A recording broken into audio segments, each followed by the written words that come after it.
हा सांगा, तुम्ही हा अपघात पाहिलेला आहे, कसा अपघात झाला, काय झालं?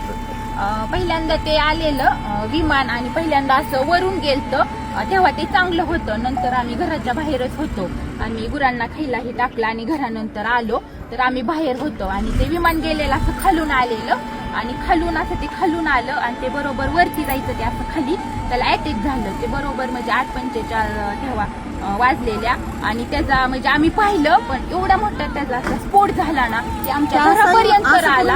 असं ते फिरलं आणि खाली क्रॅक झालं, ते धावपट्टीवर गेलंच नाही, तसं असं जाग्यावर त्याचा स्फोट झाला. आम्ही एवढं घाबरलो, तरी पण म्हणजे ते आले वरून पोलीस ही, मग आम्ही गेलो. 15 मिनिटं थांबले, मग आम्ही घरून तरी पण आम्ही पाणी आणलं, बाटल्याने पाणी घेऊन आलो, त्यांच्यापाशी पाणी दिलं, भिजवलं आणि ती बॉडी अशी साईडला पडलेली आणि त्यांचं मुंडकं ही पूर्ण म्हणजे साईडला होतं आणि अशी निम्मी बॉडी होती, ती आम्ही पूर्णपणे पाहिलेली बॉडी. आणि नंतर ते म्हणले कापड वगैरे, मग आम्ही ब्लँकेट ही सगळं गुंडाळायला दिली आणि तसं झाल्यानंतर 15-20 मिनिटांनी मग ते गाडी आली आणि ते बॉडी अशी गुंडवून नेली.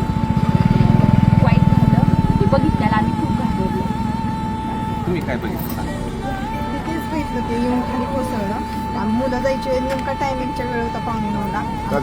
खाली कोसळला, असा भरता झाला, चाक येऊन माझ्यापर्यंत आलं तिथं घरापाशी. काही आम्ही घाबरलो, पोरही आम्ही पळत सुटलो, पण काहीच उपयोग नव्हता.